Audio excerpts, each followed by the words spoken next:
Graham Mulcaster was 41 years old and had never once raised his voice inside his own home.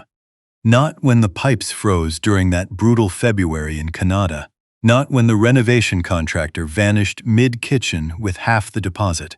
Not when his 3-year-old daughter, Rosie, flushed an entire roll of paper towels and a plastic tiara down the upstairs toilet on a Tuesday morning 15 minutes before daycare drop-off. He simply knelt on the bathroom floor in his work shirt, sleeves already rolled, and fixed it. That was the thing about Graham. He fixed things, quietly, completely, without requiring anyone to notice. He had built a civil engineering consulting firm from a shared office above a shawarma shop on Bank Street into something that now employed 11 people and held 3 federal infrastructure contracts. He coached Rosie's first skating lessons at the Richcraft Sensplex on Saturday mornings, holding both her hands and skating backward with the careful patience of a man who understood that letting go too early was worse than never letting go at all. He packed her lunch every single school day, cut the crusts off her sandwiches in a particular diagonal she had once requested at age 2 and now considered a binding constitutional agreement.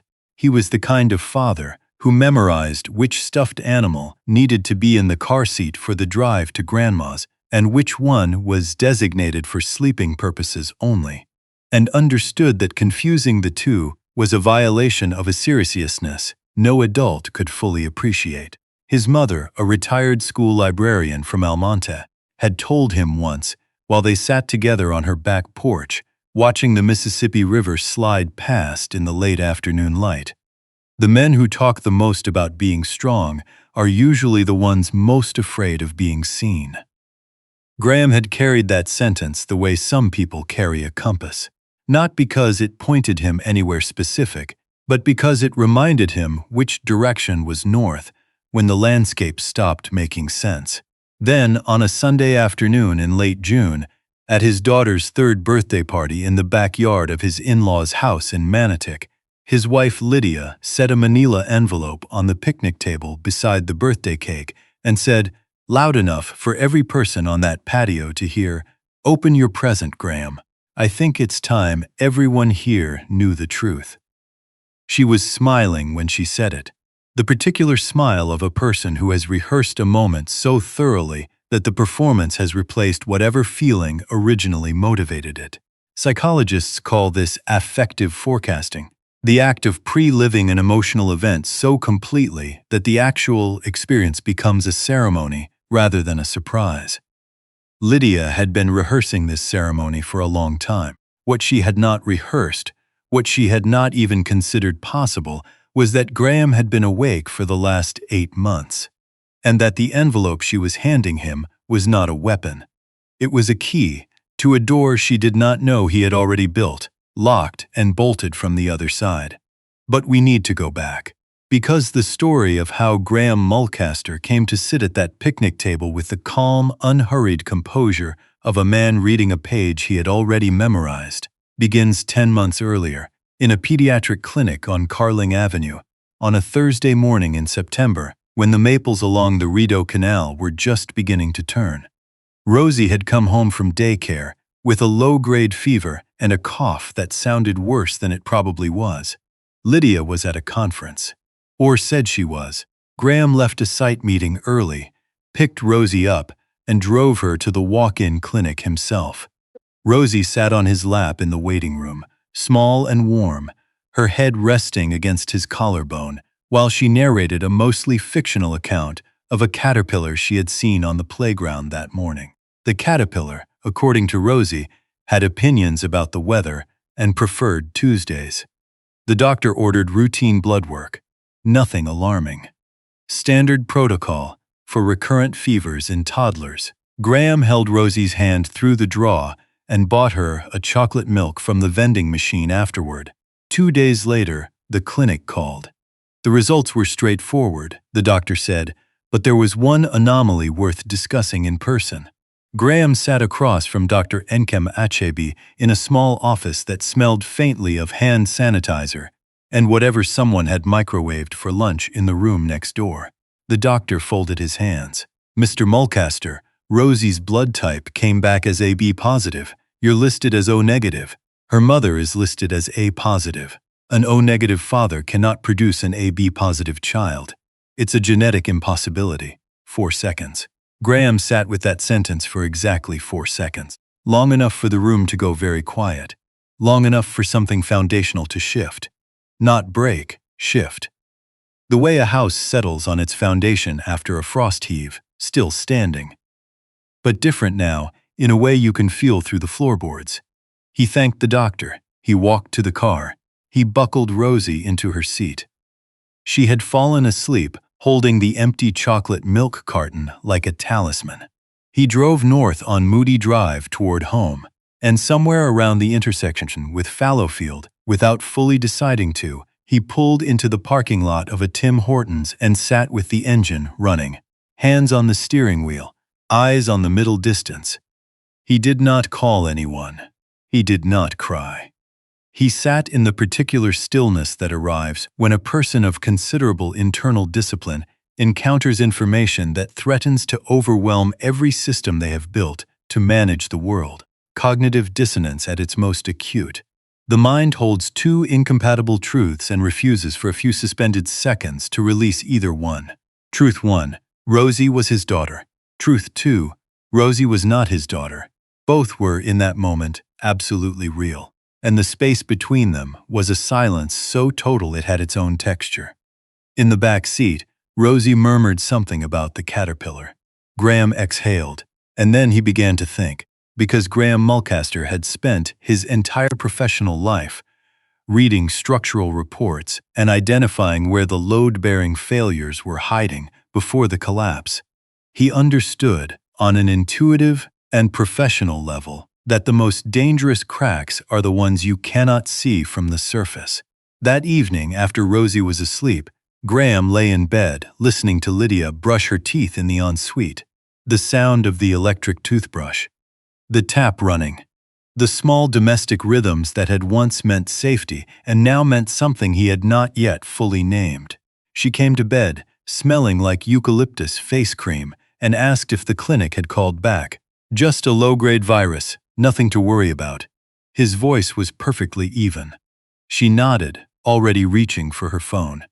He watched the ceiling for a long time after she fell asleep. The following Monday, he drove to a private DNA testing lab in Gatineau. Results delivered to a post office box registered under his firm's name.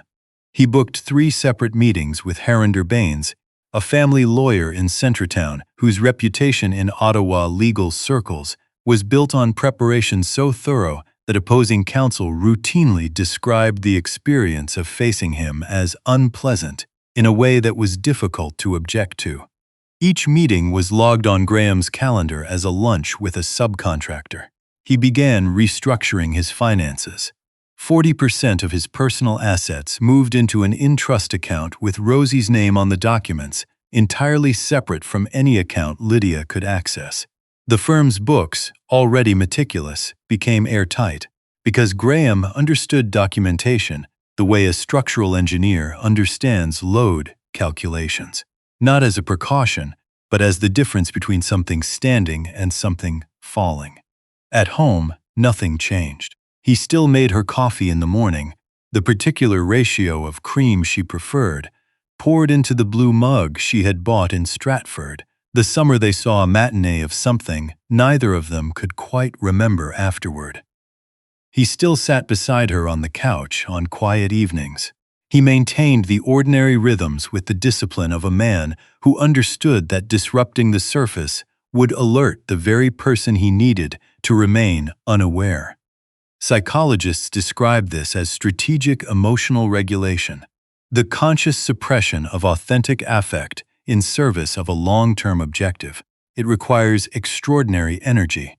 It also requires a reason powerful enough to justify the cost. Graham's reason was 3 years old and slept with a stuffed otter named Captain Biscuit. About 6 weeks in, Lydia glanced up from her laptop one evening. "You've been working late a lot. The firm okay? Year-end reviews. You know how it gets." She accepted this with the mild disinterest of a person who has already decided the answer doesn't matter.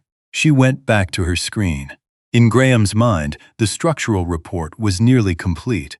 The second development arrived in late November, on a Saturday morning so cold the Ottawa River looked like it was trying to decide whether to freeze or just give up entirely. Graham was building a snow fort with Rosie in the backyard, the kind of elaborate multi-room construction that a 3-year-old architect with absolute confidence and a civil engineer executes with quiet professional pride, when his phone buzzed. It was Paige, Lydia's younger half-sister, 26. Quiet by nature, the kind of person who arrived early to Thanksgiving dinner to help set the table and left before dessert without anyone noticing. The kind of person the family treated as furniture, present, functional, unexamined. Her voice was low and strained. "Graham, I need to talk to you. Not at the house. Not anywhere near the house." They met that afternoon at a cafe in Westboro, far enough from Manotick to feel sultry. Paige was already there when he arrived, both hands around a mug she hadn't touched, the way people hold things when what they really need is something to anchor their hands to. She slid her phone across the table without a word. The screen showed a text thread between Lydia and a man named Craig Fenton. The messages were precise, transactional, and devastating in their clarity. Once Graham's firm lands the Champlain Bridge contract, his valuation peaks. "That's when we move. I take the house, half the business, and primary custody. Craig, the timing has to be perfect." Graham read it once, set the phone down, looked at Paige. "How long have you known?" "Since August." She pressed her fingers against her temples. "I kept telling myself I was reading it wrong, that maybe it was out of context." "But it's not, Graham. I've seen him at your house, twice." She exhaled. The sound a person makes when they finally set down something they have been carrying alone for too long. "I'm sorry. You're here now. That's what counts." From that afternoon forward, Paige became the single reliable source of intelligence inside a family circle that had, without Graham's knowledge, been reorganized around Lydia's objectives. She volunteered for babysitting, which freed Graham for meetings with Harander. She attended family gatherings and quietly documented conversations when Lydia spoke carelessly. The way people speak when they believe everyone in the room is either an ally or irrelevant. On 3 separate occasions in December and January, when Graham was ostensibly away for site inspections, Paige photographed Craig Fenton's car in the driveway of the house Graham was still paying the mortgage on. Every image, every screenshot, every recording was forwarded to Graham's encrypted email and cataloged by Harinder's office with the organizational precision of an engineering firm preparing a load-bearing analysis, because that is exactly what it was. Through all of it, Graham remained exactly the father Rosie needed. Daycare drop-offs without exception. Saturday morning skating, her small hands gripping his fingers, her boots scraping the ice in that determined, uncoordinated way that 3-year-olds attack every new skill, as though the concept of failure has not yet been invented and therefore does not apply. Bath times narrated by Captain Biscuit, who, depending on the evening, was either a sea explorer, a chef, or the mayor of a small underwater city with a complicated zoning dispute. Long bedtime stories, the good kind. Read all the way to the last page, even when Rosie was asleep before the middle. One evening, tucking her in after a bath, smoothing the duvet around Captain Biscuit with the same care he would give a structural drawing, Graham said quietly, "You know what matters most in this whole world, Rosie Bear?" She looked up at him, eyes heavy. "Biscuits?" He laughed. "Soft, warm, entirely real, close. It's showing up, every day. Even when it's hard, especially when it's hard. You always show up, Daddy." "Yes, sweetheart, I do." On more nights than he could count, after Rosie was asleep and the house was quiet, and Lydia was in bed scrolling through whatever occupied her attention these days, Graham sat at his desk in the basement office past midnight, reviewing evidence with Harander over encrypted messages, refining the legal strategy with the same iterative precision he applied to engineering specs, not out of bitterness, not out of revenge, out of the same patient, structural love that had governed every decision since that afternoon in the Tim Hortons parking lot with the engine running and his daughter sleeping in the back seat. He had a recording app on his phone, tested and calibrated. He had a hotel room reserved for the night of the birthday party. He had Harinder on standby. By the morning of that Sunday in June, every load-bearing element was in place. Graham dressed Rosie in her birthday dress, the one with the strawberries she had chosen herself, with the unwavering certainty of a person who has never questioned her own taste, and drove to Manatik the way he drove everywhere, hands steady, eyes forward, ready. Lydia believed she was controlling the timeline. She believed the birthday party was her stage, her audience, her moment to publicly rewrite the narrative in front of both families, and walk away with the house, the firm's equity, and Rosie. She believed Graham was the kind of man whose quiet nature meant he was not paying attention. She was wrong about the quiet. She was catastrophically wrong about the attention. When Lydia laid that envelope on the picnic table beside the birthday cake and told everyone it was time for the truth, Graham picked it up.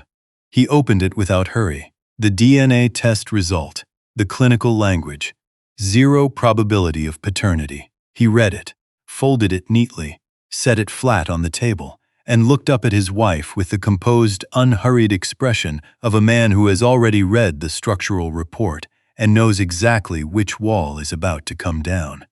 "Check your email, Lydia." She thought he was stalling. She believed this was the scramble of a man caught off guard, reaching for something, anything, to delay the collapse. Psychologists would recognize her expression as confirmation bias at its most dangerous, the absolute certainty that reality will conform to the story you have already written for it. She picked up her phone, opened her inbox. The smile held for approximately 3 seconds. Then it came apart, not gradually, the way ice breaks on the Rideau Canal in spring. All at once, from a crack that was already there, invisible until the moment it wasn't, her face went white. Her hands began to shake. Not a tremble, but the sustained, involuntary kind that starts in the fingers and travels upward through the wrists, as though the nervous system itself has received informations the conscious mind has not yet processed. The phone slipped from her hand and landed screen up on the picnic table, beside the paper plates and the juice boxes and the strawberry cake, with 3 candles that Rosie hadn't blown out yet. Her mother leaned forward. "Lydia? What is it? What's happened?" Her father, a retired OPP sergeant who had spent 30 years maintaining professional composure in situations specifically designed to destroy it, set down his beer with a flat, deliberate sound that communicated everything words would have taken too long to reach. At the far end of the table, Lydia's aunt had gone very still. Her cousin glanced at the phone screen, then looked away with the precise, practiced gesture of someone who has seen enough. The email contained everything: a divorce petition, filed with the Ontario Superior Court of Justice, family division, 2 days before the party.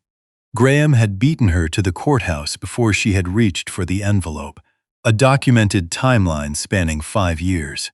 Dates, locations, cross-referenced financial records, text messages, and corroborating evidence assembled with the kind of methodical precision that only a man who builds structures for a living could produce.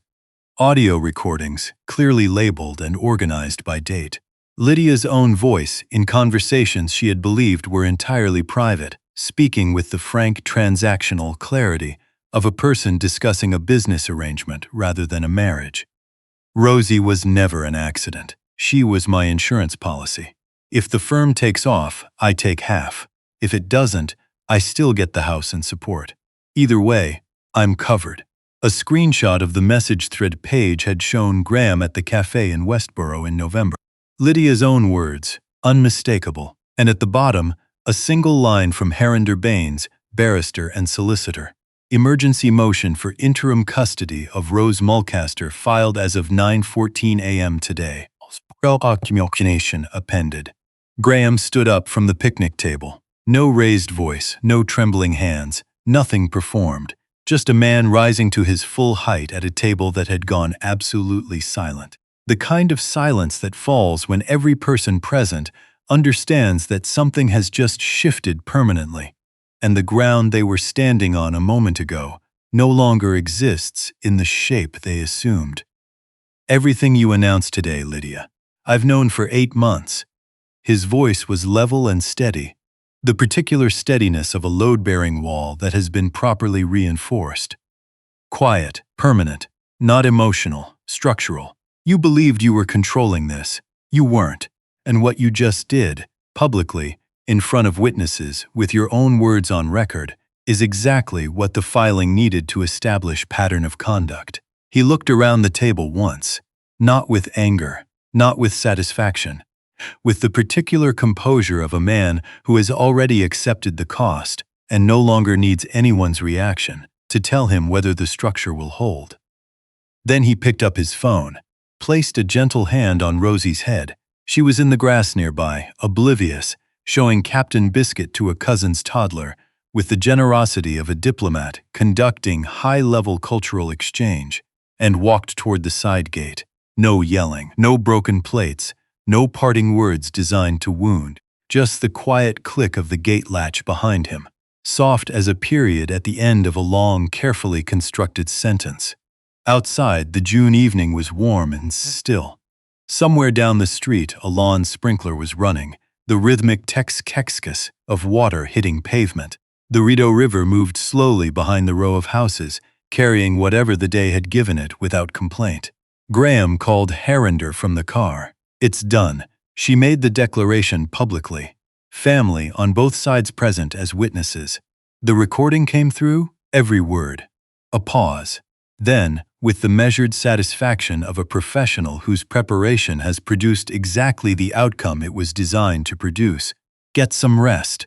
The interim hearing is in 12 days. The hotel room in Barhaven was clean and quiet.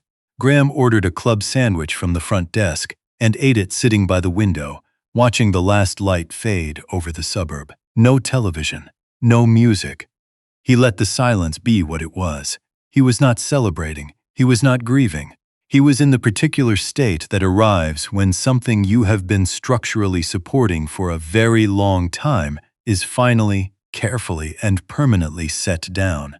Back at the picnic table in Manotick, the evening collapsed into exactly the kind of chaos that fills the vacuum when a controlled narrative loses its author. Lydia was crying, not quietly, but with the sharp, disoriented urgency of a person whose operating system has encountered an error it was not programmed to handle.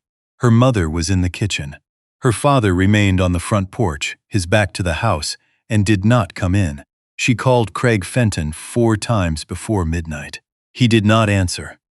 When she reached her lawyer the following morning, the expensive one she had been consulting with such confidence, the news was delivered with the blunt efficiency of a professional who sees no value in softening arithmetic. He filed first. He has documentation going back years.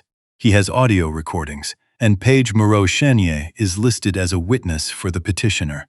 The silence that followed was the kind that has weight. Paige, a whisper. Not quite a question. 12 days later, the interim motion was heard in a courtroom on the 4th floor of the Elgin Street Courthouse.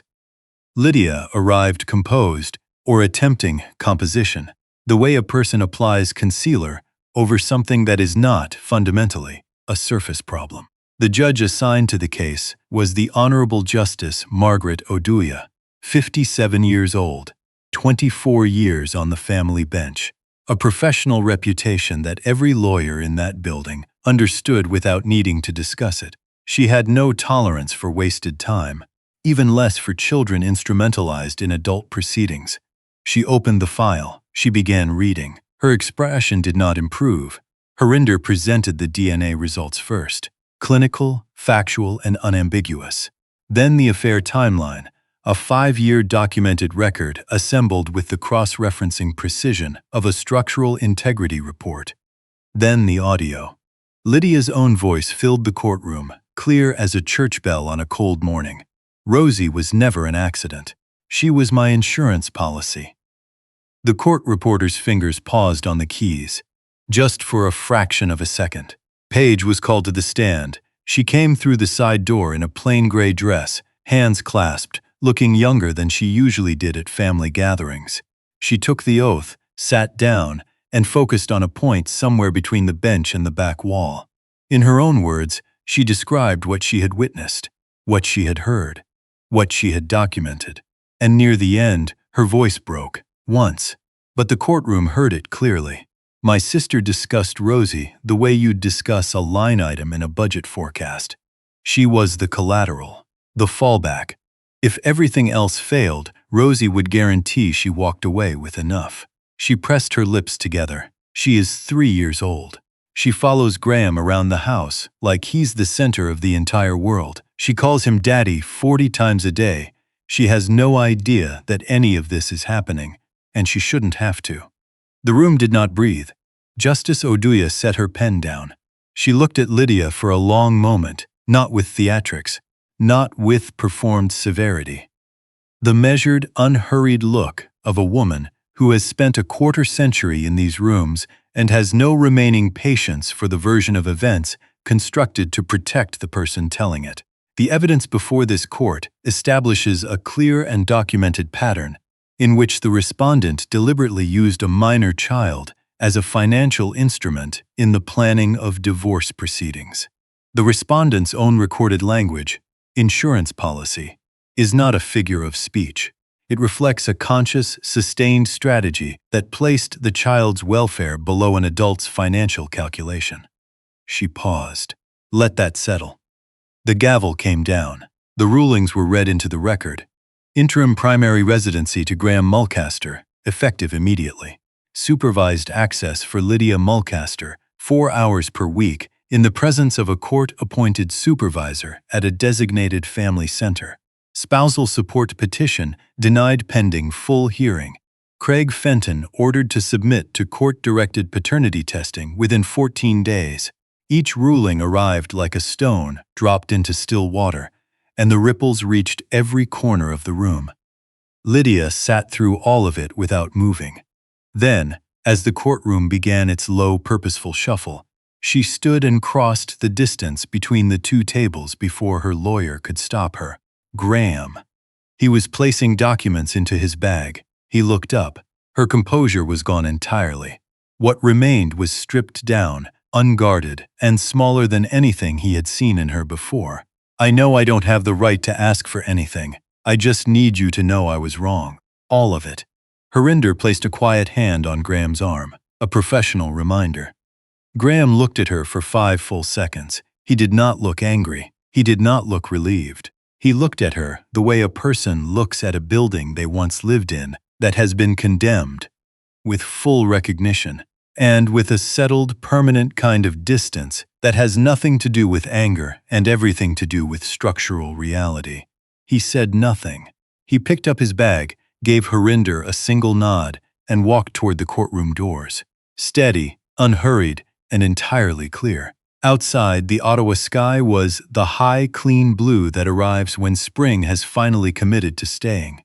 Graham drove directly to Paige's apartment in Hintonburg, knocked twice.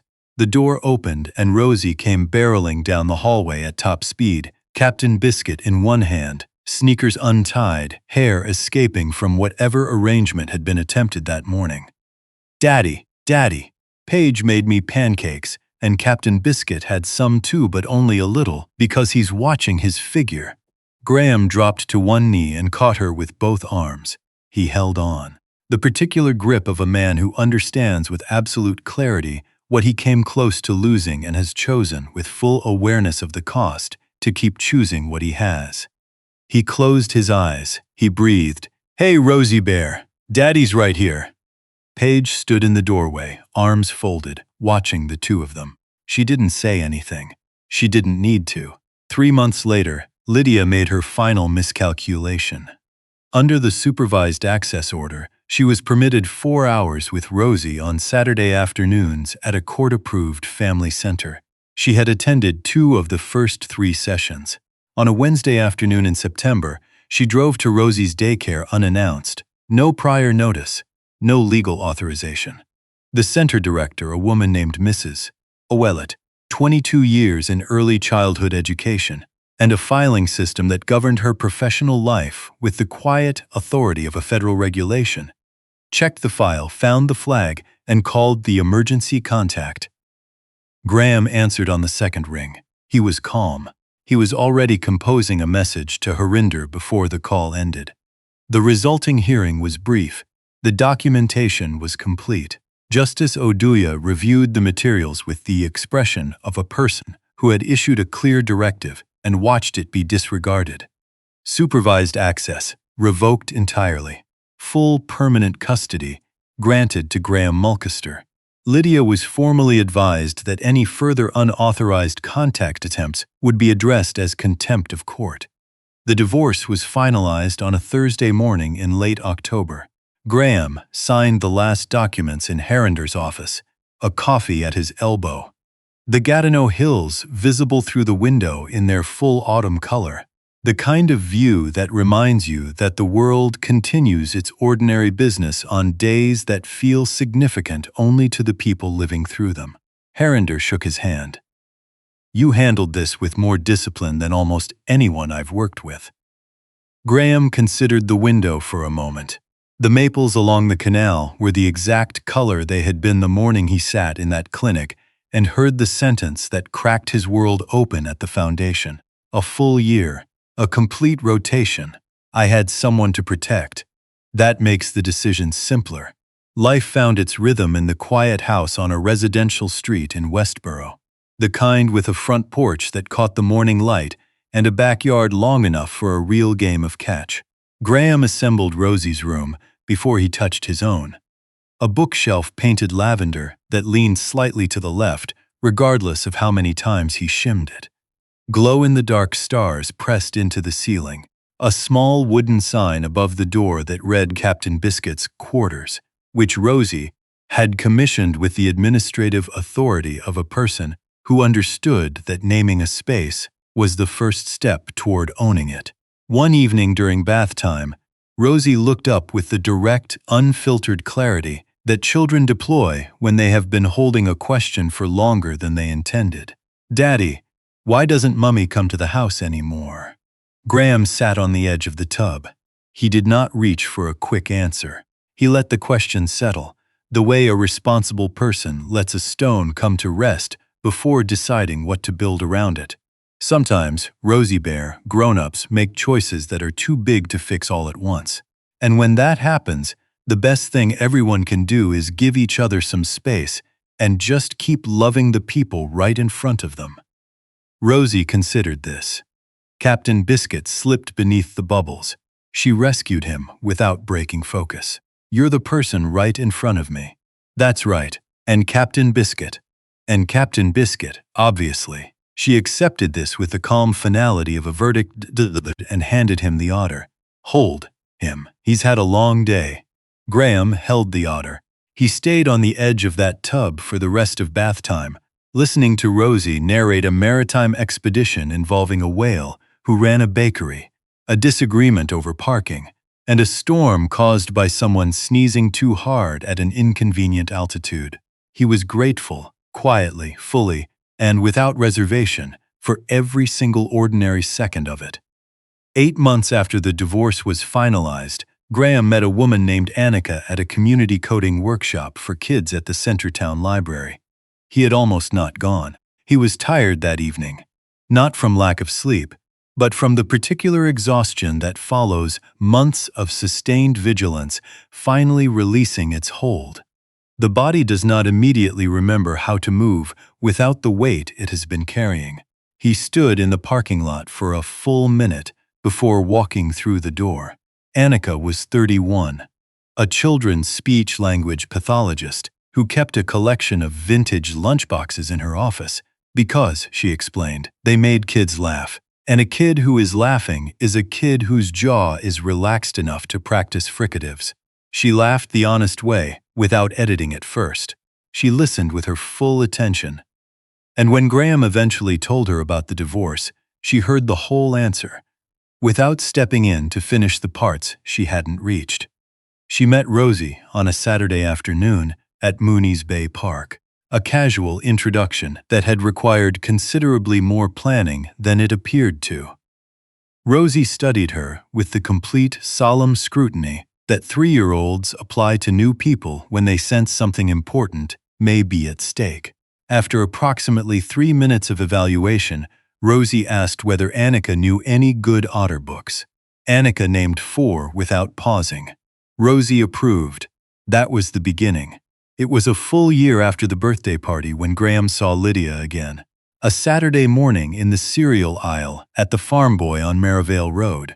He was with Rosie, who was mounting a passionate and structurally sound argument for a box featuring a cartoon owl on the front.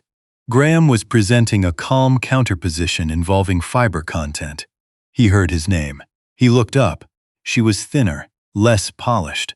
Not carelessly, but in the way of a person who no longer has the energy to maintain a presentation that was always, in some measure, constructed for someone else's benefit.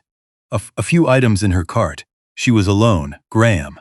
Her voice was quiet, entirely stripped of performance. I'm not asking for anything. I just need you to know that I'm sorry. Not because of the court, not because of what it cost me, because it was wrong. You didn't deserve any of it. He looked at her for a moment. Steady, unhurried. There had been a time when her face carried real weight, when even a passing thought of her could press against something unhealed. But that time had passed. Somewhere in the accumulation of bath-time conversations, and enchanted bookshelves, and Saturday morning skating, and Captain Biscuit's ongoing administrative responsibilities, the wound had closed, not because she had earned its closure, but because he had chosen to stop reopening it. I'm not carrying anger anymore. I want you to know that. Not because you've earned it, but because it doesn't serve Rosie. And Rosie is the only thing that matters. She nodded. Her jaw was tight in the way of a person working hard not to come apart in the cereal aisle of a public grocery store on a Saturday morning. Is she okay? He glanced down at Rosie, who had secured the owl box under both arms and adopted a posture that strongly suggested the negotiation had concluded. She's wonderful. He looked back at Lydia one last time. Take care of yourself. And he meant it. He turned the cart down the next aisle. That night, after dinner, after the bath, after 2 full bedtime stories, and the formal ceremony of tucking in Captain Biscuit and his 3 subordinate stuffed animals, each requiring its own blanket, its own positional adjustment, and a brief individual goodnight, Graham sat on the edge of Rosie's bed in the soft glow of the nightlight. Rosie was nearly asleep. One small hand rested loosely around 2 of his fingers, the same way it had since the very first time he held that hand in a quiet hospital room 4 years ago, the morning everything in his life rearranged itself around a new and permanent center of gravity. He sat in the still room for a while. The house settled around him. Annika was in the kitchen, the quiet sound of a kettle coming to temperature, the old porch creaking gently in the evening breeze. Somewhere down the street, a neighbor's wind chime finding its rhythm, losing it and finding it again, he whispered, barely above silence. You are not my blood, Rosie Bear, but I chose you. Every single morning from the very first one, I chose you. Biology is just the beginning of the story. A real father is the one who stays, not because he's obligated to, but because there is nowhere else on earth he would rather be. Rosie breathed on, deep and steady, held completely in sleep. Captain Biscuit lay tucked under her arm, slightly damp from bath time, watching the glow-in-the-dark stars with the patient, unsurprised expression of a stuffed otter who has seen a great deal and expects to see a great deal more. Graham smiled, quiet, full, and entirely his own. The kind of smile that belongs to a man who built his foundation in the dark, piece by careful piece, and is now at last living inside what he built. This story teaches us that the men most worth honoring are rarely the ones who make the most noise. They are the ones who absorb the hardest things, go quiet, go to work, and construct something that cannot be dismantled because they built it on truth.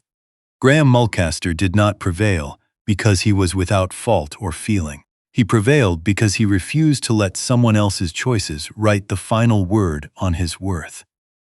He kept showing up for a little girl who called him Daddy. He kept building, quietly, persistently, through nights when no one was watching. And when the light finally arrived, as it always does, he was standing there, ready for it. For anyone listening today who has loved faithfully and been taken for granted, who gave everything to a person who was already preparing to leave, know this: your patience is not a weakness. Your silence during the hard seasons is not surrender. The foundation you are laying in the small, unremarkable moments, in the bedtime stories and Saturday mornings and ordinary acts of simply showing up, that is the most durable thing in the world. No one can take what you have truly built, not ever. If this story moved you, share it with someone who needs to hear it today. And if you haven't already, subscribe to Bonds and Secrets so you never miss the next one. Real people wrote this script with passion and purpose to spark reflection and change. AI was merely a helpful tool that polished the delivery, making sure profound messages about respect, redemption, and human dignity reached as many hearts as possible.